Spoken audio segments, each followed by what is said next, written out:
Hi hello ನಮಸ್ಕಾರ, welcome back to my YouTube channel. India versus England 5ನೇ test match ಅಂತೂ ಮೊದಲನೇ day ಅಂತೂ ಮಳೆ ಗಿಳೆ ಬಂದು ಕ್ರಿಸ್ ವೋಕ್ಸ್ ಒಂದು ಸ್ವಲ್ಪ ಇಂಜೂರ್ ಆಗಿ ಮ್ಯಾಚ್ ಅಂತೂ ಅದ್ದೂರಿಗೆ ಮುಗ್ದಿರೋದು. ಅದರಲ್ಲೂ ಅಲ್ಲದೆ ಲಾಸ್ಟ್ ಮೂಮೆಂಟಮ್ ಇನ್ನೇನು 2 ಅವರ್ ಇತ್ತು ಗುರು. ಅದೇ ಟೈಮಲ್ಲಿ ಕ್ರಿಸ್ ವೋಕ್ಸ್ ಅವರು ಬಾಲ್ನ 4 ಸ್ಟ್ರೈಟ್ ಹ್ಯಾಂಡಲ್ಲಿ ತಡೆಯೋಕೆ ಹೋಗಿ ಕೈ ಜಾರಿ ಅವ್ರಿಗೆ ಕೈ ಲೆಫ್ಟ್ ಹ್ಯಾಂಡ್ಗೆ ಇಂಜುರಿ ಆಗಿರೋದು. ಯಾವುದೇ ರೀತಿ ನಥಿಂಗ್ ಟು ಸೀರಿಯಸ್ ಅಂತ ಬರ್ತಾ ಇದೆ ರೂಮರ್ಸ್ಗಳ ಪ್ರಕಾರ. ಯಾವುದೇ ರೀತಿಯ ಅಫಿಷಿಯಲ್ ಸ್ಟೇಟ್ಮೆಂಟ್ ಬಂದಿಲ್ಲ. ಅವ್ರನ್ನ ನಡ್ಕೊ ಹೋಗ್ತಿರ್ಬೇಕಾದ್ರೆ ನೋಡ್ತಾ ಇದ್ರೆ ಒಂದ್ ಸ್ವಲ್ಪ ಕೈ ಫಿಸ್ಟ್ ಆಗಿದೆ, ಇಲ್ಲಾಂದ್ರೆ ಪಕ್ಕ ಯಾವ್ದಾದ್ರು ಮೂಳೆ ಮುರಿದಿರೋ ತರನೇ ಅನಿಸ್ತದೆ. ಆದ್ರೆ ಯಾವುದೇ ರೀತಿ ಈ ತರ ಆಗದೆ ಇರೋದು ಬೇಡ. ಒಂದು ಬಾಲಿಂಗ್ ಅಟ್ಯಾಕ್ ಇಂಗ್ಲೆಂಡ್ ಅಲ್ಲಿ ಬರಲೇಬೇಕು.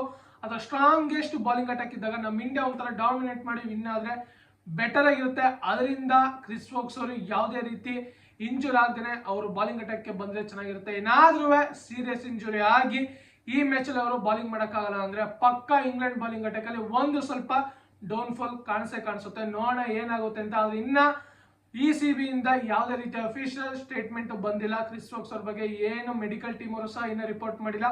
ಇವತ್ತೇನು 3:30 ಒಳಗೆ ಮ್ಯಾಚ್ ಸ್ಟಾರ್ಟ್ ಆಗುತ್ತೋ ಅದಕ್ಕೂ ಮುಂಚೆನೆ ಅವರ ಅಪ್ಡೇಟ್ ನ ಪಕ್ಕ ಕೊಡ್ತಾರೆ. ಏನ್ ಅವ್ರದ್ದು ಕಂಡೀಷನ್ ಹೇಗಿದೆ ಏನಂತ ಸ್ಟೇಟಸ್ ನ ಅಪ್ಡೇಟ್ ಮಾಡ್ತಾರೆ, ನೋಡೋಣ. ಹಾಗೆ ಮ್ಯಾಚ್ ಗೆ ಬಂದ್ರೆ ಮ್ಯಾಚ್ ಸ್ಟಾರ್ಟ್ ಆಗಿದೆ. ನಾವು ಎಕ್ಸ್ಪೆಕ್ಟೇಷನ್ ನ ಮಾಡಿದ್ದೆ ನಮ್ಮ ಇಂಡಿಯಾ ಯಾವುದೇ ರೀತಿ ಟಾಸ್ ಅಂತೂ ಗೆಲ್ಲಲ್ಲ ಅಂತ. ಕಂಟಿನ್ಯೂಟಿ ಆಗಿ 5 ಮ್ಯಾಚ್ ಶುಭಮನ್ ಗಿಲ್ ಕ್ಯಾಪ್ಟನ್ಶಿಪ್ ಅಲ್ಲಿ ಟಾಸ್ ನ ಸೋತಿರೋದು. ಹಾಗೆ ಟಾಸ್ ಗೆದ್ದಂತ ಇಂಗ್ಲೆಂಡ್ ನಾವು ಚೂಸ್ ಟು ಬಾಲ್ ಫಸ್ಟ್ ಮಾಡ್ತೀವಿ ಅಂತಂದ್ರೆ ನಾನು ಅನ್ಕೊಂಡಿದ್ದೆ ವೆದರ್ ಸ್ವಲ್ಪ ಕಂಡೀಷನ್ ಅಲ್ಲಿ ಬ್ಯಾಡ್ ವೆದರ್ ಇದೆ, ಅದರಿಂದ ಇಂಗ್ಲೆಂಡ್ ಅವರು ಫಸ್ಟ್ ಬ್ಯಾಟಿಂಗ್ ಆಡಿದ್ರೆ ಬೆಟರ್ ಆಗಿರುತ್ತೆ ಅಂತ. ಆದ್ರೆ ಇಂಗ್ಲೆಂಡ್ ಅವರು ನಾವು ಚೂಸ್ ಟು ಬಾಲ್ ಫಸ್ಟ್ ಅಂತ ಮಾಡಿ ಇಂಡಿಯಾದವ್ರಿಗೆ ಬ್ಯಾಟಿಂಗ್ ಕೊಟ್ಟಿದ್ದು. ಹಾಗೆ 2 ಟೀಮ್ಗಳು ಸಹ ಮೇಜರ್ ಆಗಿ ತುಂಬಾ ಚೇಂಜಸ್ ಆಗಿತ್ತು. ನಾವು ಎಕ್ಸ್ಪೆಕ್ಟೇಷನ್ ಮಾಡಿರಲಿಲ್ಲ ಕರುಣ್ ನಾಯರ್ ಅವರು ಮತ್ತೆ ಪ್ಲೇಯಿಂಗ್ 11 ಗೆ ಬರ್ತಾರೆ ಅಂತ. ಆಲ್ರೆಡಿ ಇಂಗ್ಲೆಂಡ್ ಪ್ಲೇಯಿಂಗ್ 11 ಗೊತ್ತಾಗಿತ್ತು. ಅದೇ ನಮ್ಮ ಇಂಡಿಯನ್ ಪ್ಲೇಯಿಂಗ್ 11 ಅಲ್ಲಿ ಏನ್ ಎಕ್ಸ್ಪೆಕ್ಟೇಷನ್ ಮಾಡ್ತೀವಿ ಅನ್ನೋದನ್ನ ನಾವು ಎಕ್ಸ್ಪೆಕ್ಟೇಷನ್ ಮಾಡಕ್ಕಾಗಲ್ಲ. ಒಂದೊಂದ್ಸಲ ಎಕ್ಸ್ಪೆಕ್ಟೇಷನ್ ಮಾಡಿ ಮಾಡಿದ್ರೆ ಒಂದೊಂದ್ಸಲ ಪಕ್ಕ ಈ ಪ್ಲೇಯರ್ ಇರ್ತಾರೆ ಅಂತ ನಾವು ಹೇಳಕ್ಕಾಗಲ್ಲ. ಆದ್ರೆ ಈ ಮ್ಯಾಚ್ ಅಲ್ಲಿ ಯಾವಾಗ ಕರುಣ್ ನಾಯರ್, ಪ್ರಸಿದ್ಧ ಕೃಷ್ಣ ಮತ್ತೆ ಆಕಾಶ್ ದೀಪ್ 4 ಜನನ ಪಕ್ಕ ತಂದಿದ್ದು ಈ ಟೆಸ್ಟ್ ಮ್ಯಾಚ್ ಅಲ್ಲಿ ಬೂಮ್ರಾ ಅವರಿಗೆ ರೆಸ್ಟ್ ಕೊಟ್ಟು ಒಂದು ಸ್ವಲ್ಪ ನಮ್ಮ ಇಂಡಿಯಾದಲ್ಲಂತೂ ಮೇನ್ ಬೌಲಿಂಗ್ ಮತ್ತೆ ಒಂದು ಸ್ವಲ್ಪ ಬ್ಯಾಟಿಂಗ್ ಆರ್ಡರ್ ನ ಬಿಲ್ಡ್ ಮಾಡಿದ್ದಾರೆ. ಹಾಗೆ ಬ್ಯಾಟಿಂಗ್ ಗೆ ಬಂದಂತ ನಮ್ಮ ಇಂಡಿಯಾ ಒಂದು ಬಿಗ್ ಇನ್ನಿಂಗ್ಸ್ ಕ್ಯಾರಿ ಮಾಡುತ್ತೆ ಅನ್ನೋ ಒಂದು ಟೈಮ್ ಅಲ್ಲೇ SSV ಜೈಸ್ವಾಲ್ ಅವರು LBW ಗೆ ಔಟ್ ಆಗೋದು. ನಾವು ಅನ್ಕೊಂಡಿದ್ದ KL ರಾಹುಲ್ ಅವ್ರ ಜೊತೆ ಒಂದು ಬಿಗ್ ಇನ್ನಿಂಗ್ಸ್ ಕ್ಯಾರಿ ಮಾಡಬಹುದು ಅಂತ. ಲಾಸ್ಟ್ ಇನ್ನಿಂಗ್ಸ್ ಅಲ್ಲಿ ಬೇಗನೆ ಔಟ್ ಆಗಿದ್ರು, ಡಕ್ ಔಟ್ ಆಗಿದ್ರು. ಹಾಗೆ ಈ ಮ್ಯಾಚ್ ಸಹ ಒಂದು 50+ ರನ್ ಹೊಡಿತಾರೇನೋ ಅಂತ ಒಂದು ಎಕ್ಸ್ಪೆಕ್ಟೇಷನ್ ಇಟ್ಟಿದೆ. ಆದ್ರೆ ಯಾವುದೇ ರೀತಿ ಆ ಎಕ್ಸ್ಪೆಕ್ಟೇಷನ್ ರೀಚ್ ಮಾಡಲಿಲ್ಲ. ಯಶಸ್ವಿ ಜೈಸ್ವಾಲ್ ಅವರು ಬೇಗ LBW ಗೆ ಔಟ್ ಆದ್ರು. ಅದಾದ ನಂತರ ಬಂದಿದ್ದು ಸಾಯಿ ಸುದರ್ಶನ್ ಮತ್ತೆ KL ರಾಹುಲ್ ಒಂದು ತಕ್ಕ ಮಟ್ಟಿಗೆ ಪಾರ್ಟ್ನರ್ಶಿಪ್ ಬಿಲ್ಡ್ ಮಾಡ್ತಾರೆ ಅನ್ನೋ ಟೈಮಲ್ಲಿ KL ರಾಹುಲ್ ಅವರು ಮತ್ತೆ ಔಟ್ ಆಗ್ತಾರೆ ಗುರು. ಏನಕ್ಕೆ KL ರಾಹುಲ್ ಅವರಿಗೆ ಈ ಸೀರೀಸ್ ಪೂರ್ತಿ ಇದೇ ರೀತಿ ಔಟ್ ಆಗಿರುತ್ತೆ. ಸಿಮಿಲರ್ ಕಟ್ ಶಾಟ್ ನ ಹೊಡೆಯಕ್ಕೆ ಹೋಗ್ತಾರೆ, ಆದ್ರೆ ಬಾಲ್ ಬ್ಯಾಟ್ ಹೊಡೆದು ಬೌಲಿಂಗ್ ಇದೇ ನಾನು ಜಾಸ್ತಿ ನೋಡಿರೋದು ಈ ಸೀರೀಸ್ ಅಲ್ಲಿ. ಒಂದು ಮ್ಯಾಚ್ LBW ಆಗಿದ್ರೆ ಇನ್ನೆಲ್ಲ ಮ್ಯಾಚ್ ಅವ್ರಿಗೆ ಬ್ಯಾಟ್ ಹೊಡೆದು ಬಾಲ್ಗೆ ಹೊಡೆದಿರೋದು. ಇದೊಂದೇ ಬೇಜಾರಾಗುವಂತ ವಿಷಯ. ಅದಾದ ನಂತರ ಬಂದಿದ್ದು ಕ್ಯಾಪ್ಟನ್ ಶುಭ್ಮನ್ ಗಿಲ್ ಮತ್ತೆ ಸಾಯಿ ಸುದರ್ಶನ್ ಒಂದು ತಕ್ಕ ಮಟ್ಟಿಗೆ 45 ರನ್ಗಳ ಪಾರ್ಟ್ನರ್ಶಿಪ್ ನ ಬಿಲ್ಡ್ ಮಾಡ್ತಾರೆ. ಆದ್ರೆ ಇವರಿಬ್ರು ನಡುವೆ ಒಂದು ಕೋಆರ್ಡಿನೇಷನ್ ಇದೆ. GT ನೋಡಿದ್ವಿ, ಕೋಆರ್ಡಿನೇಷನ್ ಚೆನ್ನಾಗಿ ಪಾರ್ಟ್ನರ್ಶಿಪ್ ನ ಬಿಲ್ಡ್ ಮಾಡ್ತಾರೆ. ಆದ್ರೆ ಈ ಟೆಸ್ಟ್ ಮ್ಯಾಚ್ ಅಲ್ಲಿ ಇವರಿಬ್ರು ಒಂದೊಂದು ರನ್ ಓಡಕ್ಕೆ ಎಷ್ಟು ಪರದಾಡಿದ್ರು ಅಂದ್ರೆ ಇಷ್ಟೊಂದು ಕೋಆರ್ಡಿನೇಷನ್ ನ ಮರ್ತೇ ಬಿಟ್ಟಿದ್ರು. ಅದಂತೂ ನಾವು ಎಕ್ಸ್ಪೆಕ್ಟೇಷನ್ ಮಾಡಿದ್ವಿ. ಶುಭ್ಮನ್ ಗಿಲ್ ಅವರು ಹೊಡೆದ್ರೆ ಅವ್ರು ಹೊಡೆದ್ರೆ ಅವ್ರು ಬೇಡ ಅಂತಾರೆ. ಅದಾದ ನಂತರ ಸಾಯಿ ಸುದರ್ಶನ್ ಹೊಡೆದ್ಬಿಟ್ಟು ಇವ್ರು ಹೊಡೆದ್ರೆ ಅವ್ರು ಬೇಡ ಅಂತಾರೆ. ತುಂಬಾ ಕನ್ಫ್ಯೂಷನ್ ಅಲ್ಲಿ ಒಂದೊಂದು ರನ್ ತಗೋತಿದ್ದು. ಅದೇ ಟೈಮ್ ಅಲ್ಲಿ ಶುಭ್ಮನ್ ಗಿಲ್ ಅವರು ಬಾಲ್ ನ ಡಿಫೆಂಡಿಂಗ್ ನ ಮಾಡಿ ಬೇಗ ಮೊಮೆಂಟಮ್ ಕೊಟ್ಟು ರನ್ ನೋಡ್ಬಿಡ್ತಾರೆ. ಅದೇ ಟೈಮ್ ಅಲ್ಲಿ ಸಾಯಿ ಸುದರ್ಶನ್ ನೋ ಅಂತ ಹೇಳ್ತಾರೆ. ಅಷ್ಟೊತ್ತಿಗೆ ಬಾಲ್ ನ ತಗೊಂಡು ಅಟ್ಕಿನ್ಸನ್ ಅವರು ರನ್ ಔಟ್ ನ ಹೊಡೆಯೋದು. ಅದೇ ಟೈಮ್ ಅಲ್ಲಿ ಶುಭ್ಮನ್ ಗಿಲ್ ಅವರು ಔಟ್ ಆಗೋದು. ಅದಾದ ನಂತರ ಬರೋದು ಕರುಣ್ ನಾಯರ್ ಮತ್ತೆ ಸಾಯಿ ಸುದರ್ಶನ್ ಅವರು ಇವ್ರೊಂದು ತಕ್ಕ ಮಟ್ಟಿಗೆ ಪಾರ್ಟ್ನರ್ಶಿಪ್ ನ ಬಿಲ್ಡ್ ಮಾಡ್ತಾರೆ. ಇವರಾದ್ರೂ ಒಂದು ಮಿಡಲ್ ಆರ್ಡರ್ ಅಲ್ಲಿ ಒಂದು ತಕ್ಕ ಮಟ್ಟಿಗೆ ಪಾರ್ಟ್ನರ್ಶಿಪ್ ನ ಬಿಲ್ಡ್ ಮಾಡ್ತಾರೆ ಅನ್ನೋ ಟೈಮ್ ಅಲ್ಲಿ ತಿರ್ಗಾ ಮಳೆ ಬಂತು, ತಿರ್ಗಾ ಸ್ಟಾಪ್ ಆಯ್ತು, ತಿರ್ಗಾ ಮಳೆ ಬಂದು ಒಂದ್ ಸ್ವಲ್ಪ ಮ್ಯಾಚಸ್ ನಂತೂ ತುಂಬಾ ಎಕ್ಸ್ಟೆಂಡ್ ಮಾಡಿದ್ರು. ಹಾಗೆ ಓವರ್ಸ್ ಗಳು ಸ್ವಲ್ಪ ರೆಡ್ಯೂಸ್ ಮಾಡ್ಕೊಂಡು ಸಹ ಹೋದ್ರು. ಮಳೆ ಬಂದು ತುಂಬಾ ಪಿಚ್ಚು ಔಟ್ಫೀಲ್ಡ್ ಅಂತೂ ಅದ್ವಾಗೆಟ್ಟೋಗಿತ್ತು. ಬಾಲ್ ಹೊಡೆದ್ರೆ ಒಯ್ತಾನೆ ಇರಲಿಲ್ಲ, ಆ ತರ ಆಗೋಗಿತ್ತು.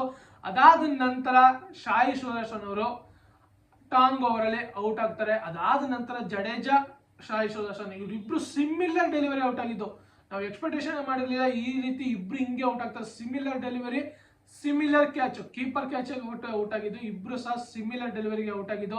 ಅದಾದ ನಂತರ ಬರೋದು ಧ್ರುವ್ ಜುರೇಲ್ ಮತ್ತೆ ಕರುಣ್ ನಾಯರ್ ಒಂದು ತಕ್ಕ ಮಟ್ಟಿಗೆ ಪಾರ್ಟ್ನರ್ಶಿಪ್ ಬಿಲ್ಡ್ ಮಾಡ್ತಾರೆ ಅನ್ನೋ ಟೈಮಲ್ಲಿ ಮತ್ತೆ ಧ್ರುವ್ ಜುರೇಲ್ ಅವರು ಒಂದು LBW ಆಗ್ತಾರೆ. ಆದ್ರೆ ಅಂಪೈರ್ ಅದನ್ನ ಔಟ್ ಕೊಟ್ಬಿಟ್ಟಿರ್ತಾರೆ. ಏನಕ್ಕಂದ್ರೆ ಧ್ರುವ್ ಜುರೇಲ್ ಅವರು ಆ ಬಾಲ್ ನ ಲೀವ್ ಮಾಡಕ್ ಹೋಗ್ತಾರೆ. ಏನಾದ್ರೂ ಆ ಬಾಲ್ ನ ಡಿಫೆಂಡಿಂಗ್ ಮಾಡಕ್ ಹೋಗಿದ್ರೆ ಪಕ್ಕ ಅಂಪೈರ್ ಅದನ್ನ ಔಟೇ ಕೊಡ್ತಾ ಇರ್ಲಿಲ್ಲ.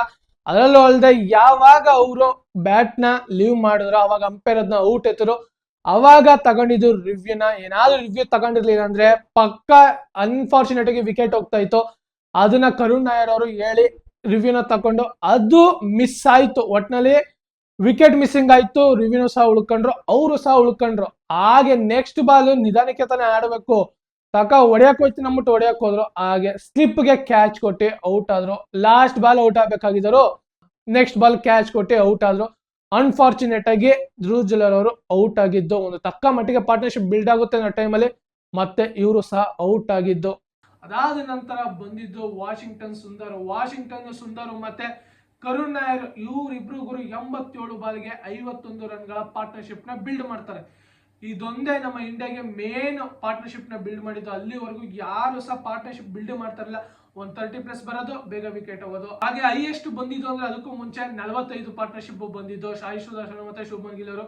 ಅದಾದ ನಂತರ 50+ ಪಾರ್ಟ್ನರ್ಶಿಪ್ ಬಂದಿದ್ದು ಅಂದ್ರೇನೆ ವಾಷಿಂಗ್ಟನ್ ಸುಂದರ್ ಮತ್ತೆ ಕರುಣ್ ನಾಯರ್. ಅದರಲ್ಲೂ ಅಲ್ಲದೆ 9 ವರ್ಷಗಳ ನಂತರ ಕರುಣ್ ನಾಯರ್ ಅವರು ಇಂಗ್ಲೆಂಡ್ ಸೀರೀಸ್ ಅಲ್ಲಿ 50ನ ಹೊಡೆದಿದ್ದು. ಅವರು ಲಾಸ್ಟ್ ಸೀರೀಸ್ ಅಲ್ಲೇ ಲಾಸ್ಟ್ ಮ್ಯಾಚಸ್ ಗಳಲ್ಲೇ ಹೊಡಿಬೇಕಾಯ್ತು. ಆದ್ರೆ ಅವರು 30+ ರನ್ ಹೊಡೆದಿಟ್ಟನೆ ಔಟ್ ಆಗೋರು. ಆದ್ರೆ ಅವರು ಸೆಟ್ ಆಗೋರು, ಆದ್ರೆ ಬೇಗ ವಿಕೆಟ್ ಸಲ್ತಿದ್ರು. ಆದ್ರೆ ಈ ಮ್ಯಾಚ್ ಅಲ್ಲಿ ಯಾವುದೇ ರೀತಿ ಆ ತರ ತಪ್ಪನ ಮಾಡಕ್ ಹೋಗ್ಲಿಲ್ಲ. 50+ ರನ್ ಹೊಡೆದು ನಾಟ್ ಔಟ್ ಅಲ್ಲಿ ಇರೋದು. ಹಾಗೆ ಇಂಡಿಯಾ ಇವಾಗ 204 ರನ್ಗೆ 6 ವಿಕೆಟ್ಗಳನ್ನ ಕಳ್ಕೊಂಡಿರೋದು. ಇದೊಂದು ಸ್ವಲ್ಪ ವಿಕೆಟ್ಗಳು ಜಾಸ್ತಿ ಬೀಳ್ತು, ಹಾಗೆ ಸ್ಕೋರ್ ಸಹ ಕಮ್ಮಿ ಇದೆ. ಆದ್ರೆ ಈ ಪಿಚ್ ನ ಆವರೇಜ್ ಸ್ಕೋರ್ ಒಂದ್ ಸ್ವಲ್ಪ 350-400 ಒಳಗೆ ಇದೆ, ಬೆಟರ್ ಸ್ಕೋರ್. ನೋಡೋಣ ಇವತ್ತಿನ ಡೇ ಅಲ್ಲಿ ಪಕ್ಕ ನಮ್ಮ ಇಂಡಿಯಾದವರು 350+ ಅಬವ್ ಹೊಡಿಬೇಕು, ಇಲ್ಲ 400 ಆದ್ರೆ ಹೊಡೆದು ಆಲ್ ಔಟ್ ಆದ್ರೆ ಬೆಟರ್ ಆಗಿರುತ್ತೆ. ಅದಕ್ಕೂ ಮುಂಚೆನೆ ಆಲ್ ಔಟ್ ಆದ್ರೆ 350 ಒಳಗೇನೆ.